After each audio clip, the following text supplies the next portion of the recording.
dans cette lettre, cette exhortation de François. Alors moi je crois que Fernand Dumont a de bons conseils donnés à la politique pastorale de l'Église catholique. Il faut ajouter que la plupart des évêques ne comprennent pas François. Donc c'est assez remarquable. Ce qu'il écrit dans cette exhortation, c'est un autre style. Il parle non pas dans le langage bureaucratique du Vatican, mais il parle de façon que une personne ordinaire peut comprendre ce qu'il dit, sauf les clercs. Donc parce qu'ils ne sont pas utilisés à ce discours simple sur des choses importantes. Et donc, moi, je crois que Fernand Dumont se trouve tout à fait dans cette ligne-là, qui est appuyée par le pape. Et donc, j'ai dit un exemple de ces conseils. Il y a dans son livre Une fois partagé, il y a 2 petits chapitres sur le témoignage. Et dans le 2e chapitre, il parle des Québécois qui ont donné un témoignage. Et parmi eux sont certains hommes et femmes très simples qui ont vécu d'une façon magnifique le christianisme et qui ont été respectés par tous ces gens auxquels ils ont aidé. Et aussi, ils donnent des noms de certains personnages plus connus. Donc, oui, c'est une bonne question. Il aurait, comme vous le savez, il était responsable pour la commission du monde. Les évêques québécois ont créé une commission, c'était 68. Ils ont eu donc fait des recherches, écouté la volonté des Québécois, ils ont produit un rapport. Et là, vous trouvez donc déjà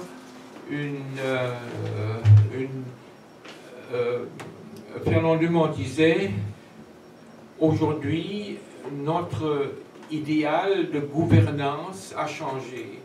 Aujourd'hui, on ne garde plus moral une société où il n'y a pas des institutions de dialogue entre ceux qui décident et ceux qui sont donc soumis à cette décision-là.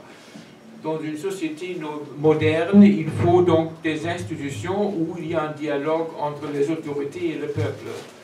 Et dans ce rapport Dumont, il suggère déjà comment ça se fait dans le diocèse et dans la paroisse. Évidemment, ça a été rejeté par Rome tout à fait. Il y a quelques remarques là-dessus dans les écrits et dans les conférences du pape François, mais c'est quelque chose qui nous manque dans l'Église catholique, c'est donc la conversation entre les autorités et le peuple. Et Fernand Dumont a dit cela, c'est absolument nécessaire selon lui. Merci.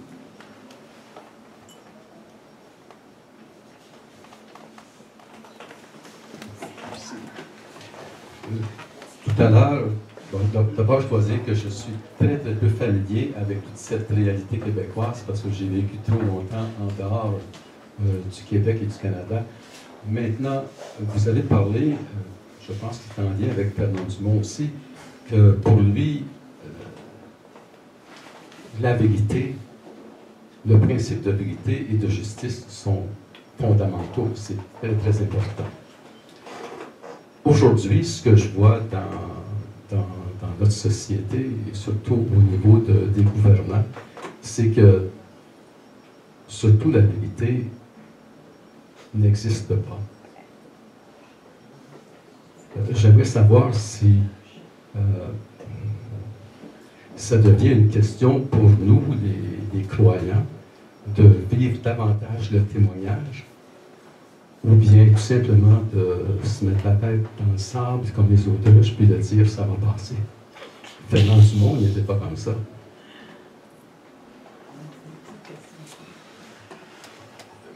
C'est une question. C'est pas une question. C'est au sujet de la vérité. Et on constate qu'il n'y a pas de vérité dans l'action publique. Est-ce qu'on doit laisser faire ça? Oui, alors, oui, il y a le mensonge fait partie aujourd'hui du discours de notre Premier ministre et de d'autres, ça c'est vrai. Mais je ne veux pas quand même généraliser trop vite. Donc il y a la corruption et le mensonge dans la vie politique. Mais si vous regardez de près, vous trouvez quand même aussi des hommes et des femmes politiques engagés sérieusement, avec conscience, avec amour de la vérité et de la justice. Quelquefois, j'ai l'occasion à la télévision de regarder des comités du gouvernement qui traitent certaines questions, comme le droit mourir avec dignité et d'autres. Et je suis impressionné quand on regarde le travail des élus. La plupart sont des hommes et des femmes la plupart sont des hommes et des femmes qui vraiment cherchent le bien et cherchent le vrai. Et donc, oui, il faut critiquer, vous avez tout à fait raison, mais il y a aussi l'autre. Il faut encourager l'autre. Il faut trouver un discours qui ne décourage pas, que les gens ne disent pas la politique, ça ne vaut pas la peine, alors on ne s'intéresse plus à cela. Il faut éviter cela, il faut dire oui, mais il ne faut pas abandonner. Moi, je suis membre du Québec solidaire, je suis donc entouré par des hommes et des femmes qui sont très engagés, qui aiment la vérité, mais je crois que dans toutes les parties, il y a de telles personnes, et donc je suis d'accord avec vous, mais je ne veux pas un discours qui décourage les gens de suivre ce qui passe dans la politique et croient qu'ils ne peuvent rien faire. Moi, je crois qu'il y a toujours quelque chose qu'on peut faire, ou bien dans la vie politique, ou bien dans la vie civile, comme le cercle Est-Ouest. Donc, on fait quelque chose pour éduquer, pour former, pour changer la perception des personnes. Et donc, moi, je crois qu'il faut toujours donner de l'espérance, de l'espoir pour que l'action vaut quelque chose, on peut changer quelque chose. Peut-être pas encore tout en haut, mais on peut déjà changer quelque chose. Je voudrais, correct là? Je voudrais parler de la transcendance, mais en termes de culture première. Pour Fernand Dumont, la culture première.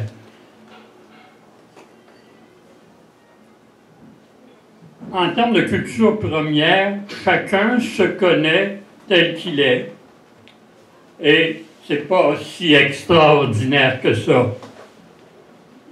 Il se connaît avec ses manques et ses défauts, etc. La transcendance, à partir de ça, la transcendance, ce serait se dire « oui, mais je dois bien être meilleur que ça. » Une sorte de certitude que, quelque part, je suis meilleur que ça. Oui. Oui. Alors, tout à fait. Oui, tout à fait. Il y a une phrase de Pascal que l'homme est toujours davantage de l'homme. Et donc, cette idée que nous sommes, mais il y a aussi en nous quelque chose qui nous appelle à quelque chose de meilleur. Et Fernand Dumont accepte ça totalement. Il y a même une phrase que je voulais lire, mais je ne l'ai pas fait, où il dit, donc, il y a toujours en nous il y a plus d'hommes, donc dans chacun, plus de nous dans nous, et il dit ça même à la société. Même la société doit être ouverte à la transcendance. Il dit chaque société veut être meilleure qu'elle ne l'est. Et quand j'ai lu ça, j'ai trouvé ça très bien intéressant. Et je me souviens que l'Ordre du Canada, donc ici au Québec, il y a l'Ordre national du Québec, il y a à Ottawa l'Ordre du Canada. J'ai reçu cela, je ne sais pas pourquoi, mais j'ai reçu cela. Et la devise est Desirantes Patriam Meliorem, ceux qui désirent un meilleur pays. J'ai trouvé c'est très beau. On n'est pas content avec le Canada comme il est, ceux qui désirent un meilleur. Donc c'est la même chose. Et donc on se connaît, ses fautes et tout, mais en même temps on reconnaît en soi-même donc un idéal qui est réalisable et qui nous convient, et on attend pour que ça arrive. On ne croit pas que la volonté peut le faire. Je vais essayer, non. Il faut attendre le moment où quelque chose est né en nous. C'est toujours, cette réalisation est toujours quelque chose qui nous arrive. C'est un don. C'est pas dans notre pouvoir direct, mais c'est quelque chose qui nous arrive, mais on s'ouvre à ça. On s'ouvre à ça. Ouais.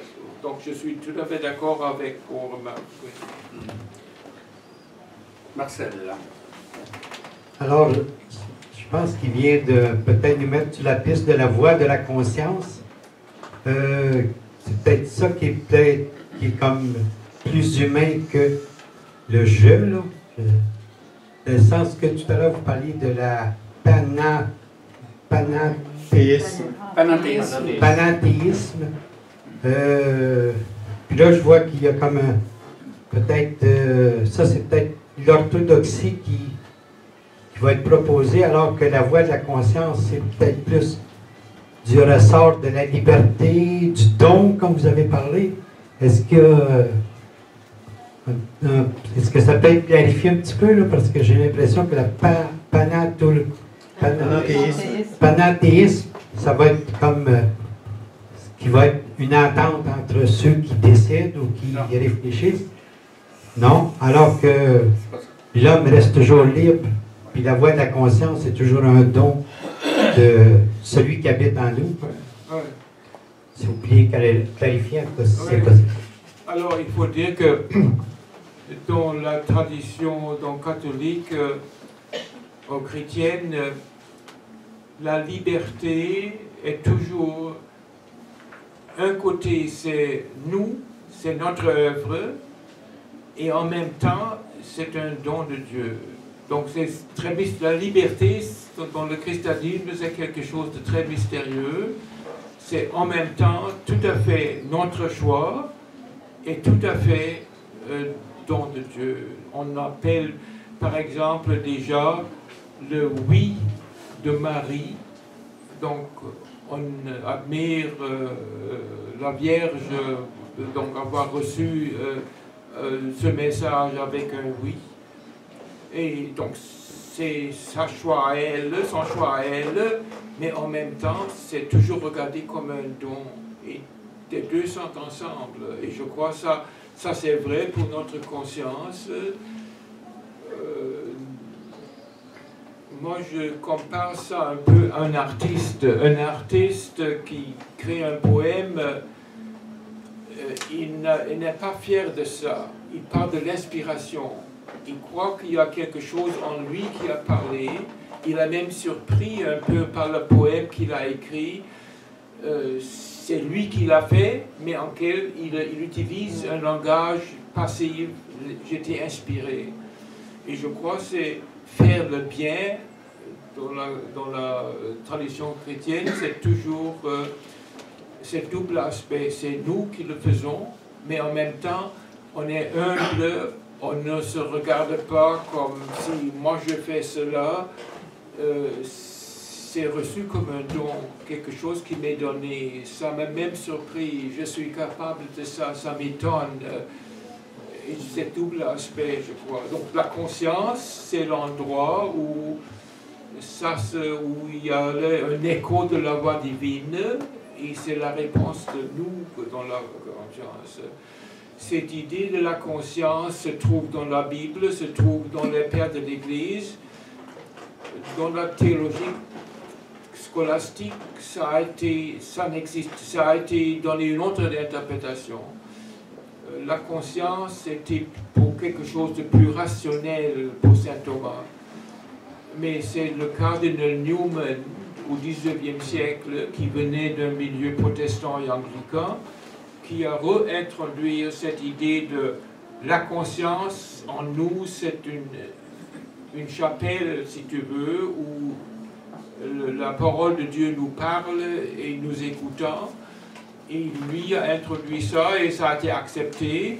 Et au Vatican II, donc Gaudium et Spes, numéro 22, je crois, mais il y a cette notion de conscience qui est un moment sacré, donc un organe sacré dans nous où Dieu nous parle et où nous répondons à ça. Et donc liberté et en même temps notre œuvre et l'œuvre de Dieu.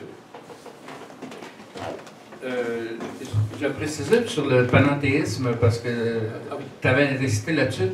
C'est ça, c'est l'interpellation de Dieu dans nos vies, à devenir autonome, à devenir libre, à transformer le monde. Et là, on n'est pas une sorte de vertige parce que on se sent incapable et il faut recourir à notre formation première, à la tradition, à la mémoire, puis inventer une solution, inventer avec les autres, inventer des solutions de panenthéisme. Ça rejoint ta question de conscience, de liberté, mais Dieu intervient. Il appelle ça. Grégory Baum, par rapport à ça, je pense qu'il n'est pas d'accord pour dire que c'est une interpellation de Dieu, mais il croit au panenthéisme quand même. Là, c'est compliqué. Oui. Alors, vous avez dit ça beaucoup mieux que moi. Oui, le panenthéisme, ça veut dire Dieu d'une présence personnelle. Et pour les chrétiens, ça veut dire que nous sommes appelés, la parole nous appelle, l'Esprit nous rend capables d'oublier nous-mêmes et aimer l'autre, l'amour. De nouveau, c'est nous qui aimons, mais c'est quand même un don de Dieu. Donc, dans le passé, vous vous souvenez, on distinguait entre la vie naturelle et la vie surnaturelle. La vie surnaturelle, c'était toujours donc séparé du monde ordinaire. Dans des couvents et dans des séminaires, la spiritualité dans le passé touchait uniquement les choses de sainteté personnelle et des choses du ciel, etc. Dans nos livres spirituels, on n'a jamais parlé de chômage, de la guerre, de l'oppression, donc toutes les choses terribles, tous les péchés terribles, on n'a jamais parlé de cela. Donc aujourd'hui, c'est tout à fait différent de la spiritualité. Quand on est devant Dieu, on ne veut pas oublier les pauvres, les opprimés. On ne peut pas vraiment prier longtemps sans penser à ce qui se passe actuellement en Moyen-Orient, où il y a des gens qui sont des réfugiés et des souffrent. Donc, c'est une autre spiritualité parce que ce Dieu n'est pas ailleurs et il faut tourner le dos au monde. La fuga mundi, on disait en latin, la fuite du monde, souvent la vie religieuse était interprétée comme une fuga mundi. Alors on se tournait le dos vers le monde pour le Dieu. Et le panenthéisme, c'est le contraire. Il faut être en contact. Dieu est donc partout, avec un préjugé pour les faibles et les négligés. Alors ce Dieu-là nous appelle de ne pas oublier toutes ces terribles choses qui se passent. Donc, c'est une autre spiritualité. Et si vous regardez ce qui se passe dans des couvents aujourd'hui et dans des ordres religieux, vous remarquez tout de suite cette différence. En regard de la place de la femme dans l'Église. Est-ce que Fernand Dumont, à l'intérieur de la commission Dumont, a pris position là-dessus? Ou encore, je reformule ma question, que dirait-il aujourd'hui s'il avait à traiter plus explicitement de cette question?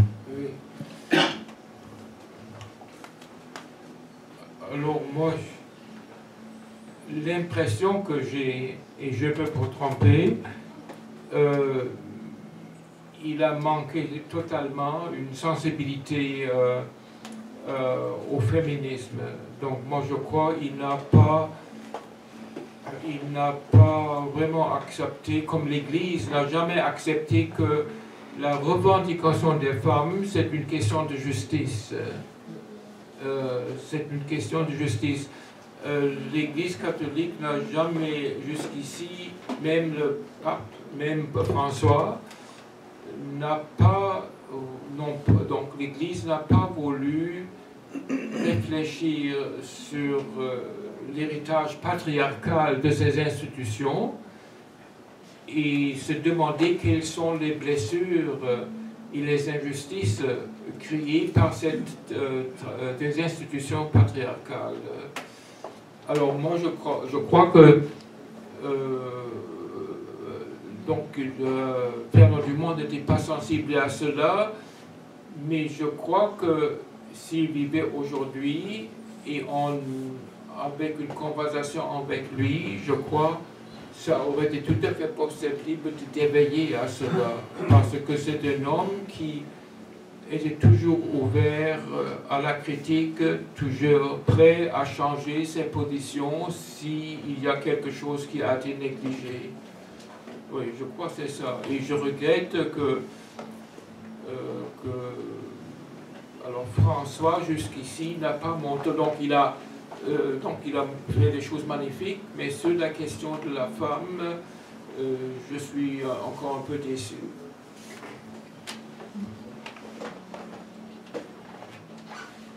Moi, j'en ai une question. Si on lutte contre l'oppression et on tend la main à l'opprimé, surtout aux femmes, parce que parmi les opprimés, c'est les femmes qui sont les plus opprimées, on rencontre le Christ. Bon, c'est ce que vous croyez. Et à ce moment-là, qu'est-ce qu'on a de plus si on est chrétien? Pourquoi vous restez chrétien? Au lieu de simplement s'occuper de la solidarité humaine, du progrès des droits, de la dignité. Pourquoi être chrétien? Pourquoi? Être chrétien. Ah oui. Pourquoi? Oui. Alors c'est une question que chaque chrétien doit donc répondre à sa façon. Je ne sais pas s'il y a des réponses universelles à cela.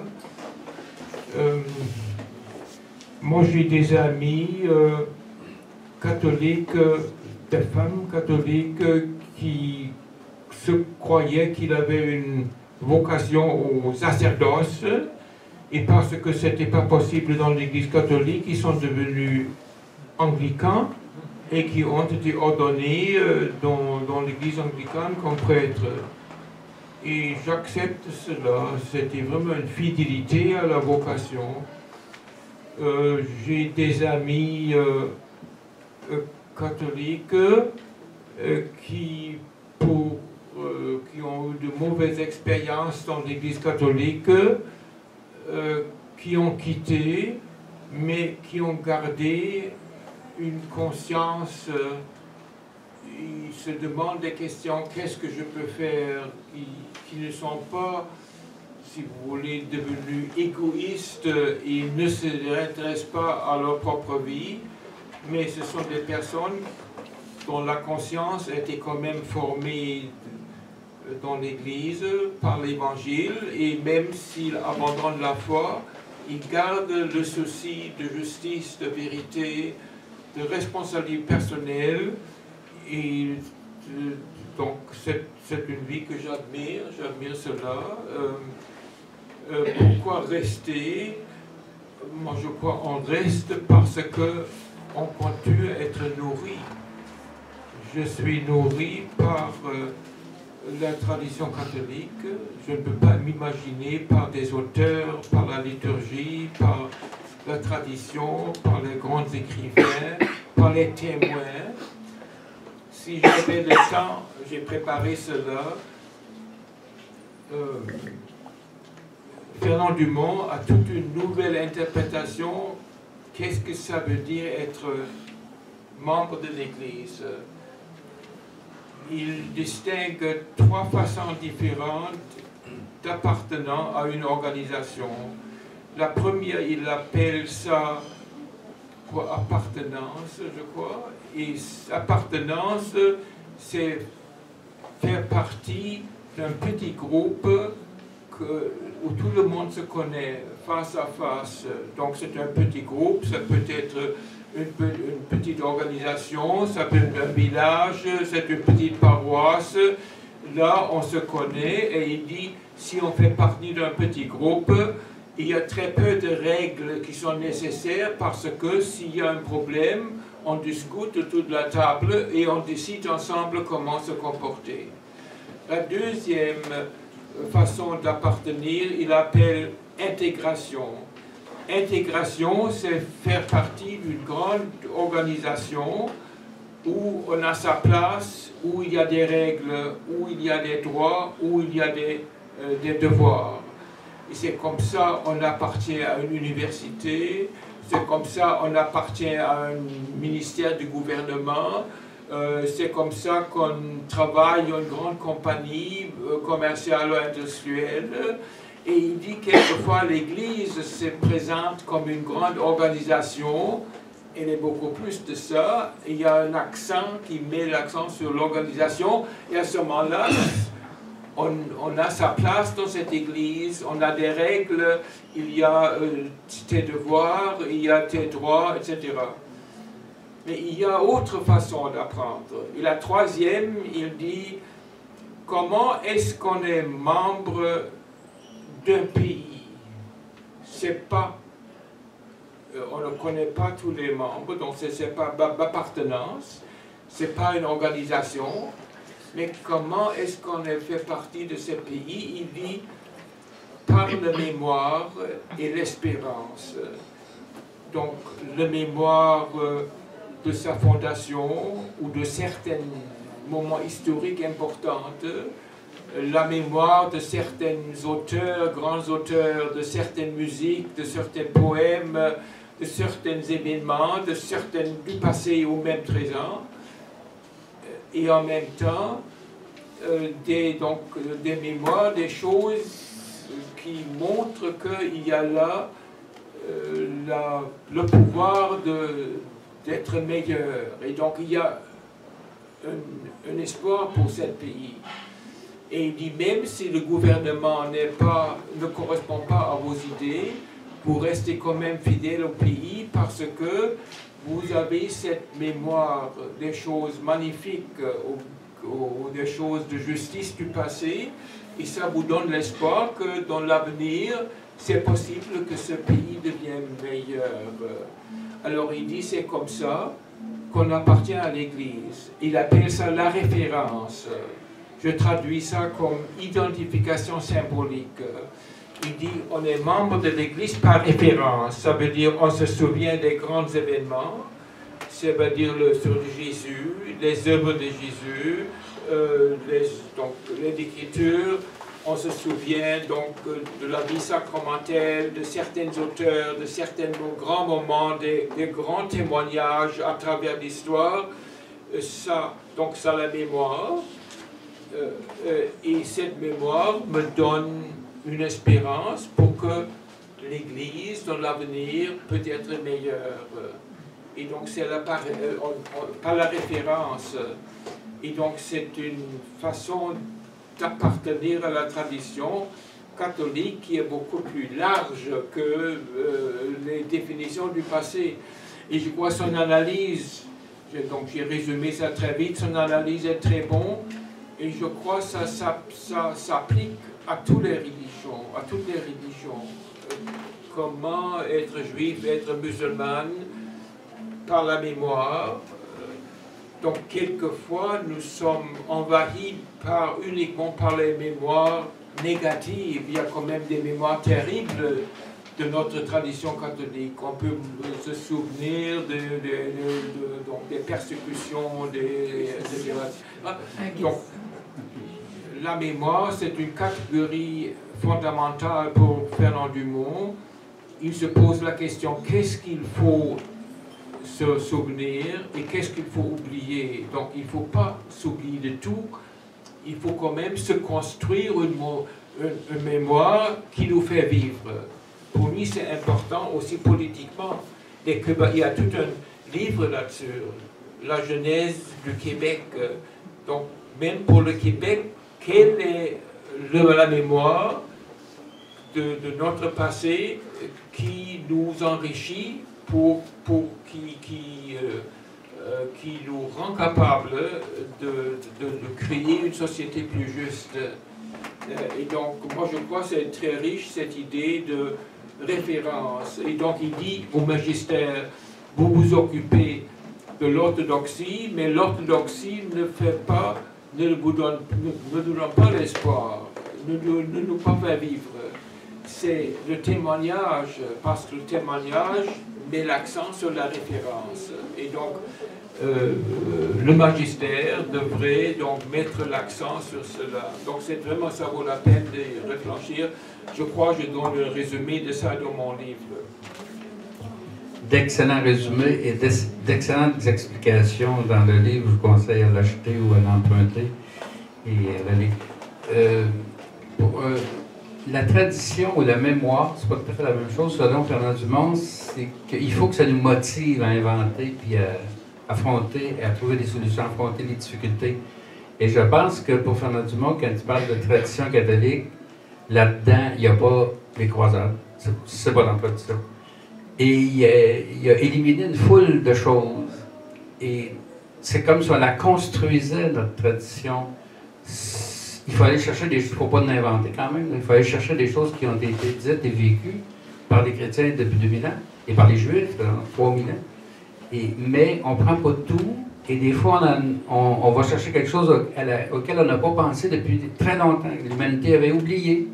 Et là, ça redevient important pour affronter notre situation. Comme l'attitude de Jésus envers les femmes est toujours une attitude d'égal à égal, une attitude respectueuse qui ne tient pas compte des normes, des institutions.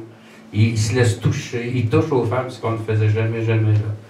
Et il y a donc, on avait oublié ça, 2000 ans, on a oublié. Il faut revenir dans la Bible, dans l'Ancien Testament, puis dans le passé de la culture de l'humanité pour trouver quelque chose, pour nous bâtir une tradition, une mémoire. Un mot pour conclure. Alors, non, ça, je ne peux pas conclure. Je veux quand même ajouter, oui, on a beaucoup oublié de l'Évangile à travers l'histoire, mais il y avait quand même toujours des personnages qui n'ont pas oublié, qui ont développé. Moi, je crois la solidarité, pour moi, c'est pas seulement aujourd'hui avec les autres chrétiens, avec le monde, mais aussi je veux rester solidaire des chrétiens du passé. Alors je veux pas perdre l'amitié de Saint-Augustin et de Saint-Thomas et de ces grands penseurs, des gens qui ont vécu des saints. C'est quand même tout à fait admirable.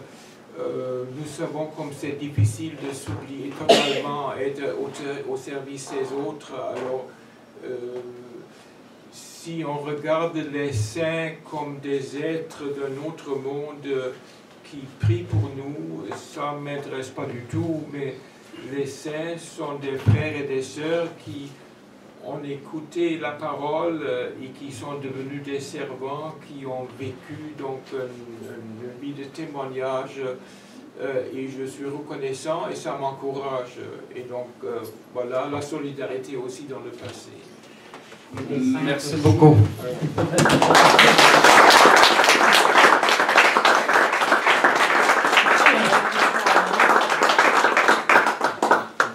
Alors, vous êtes invité encore une fois à la prochaine rencontre le 21 octobre avec Marie-Josée Drolet.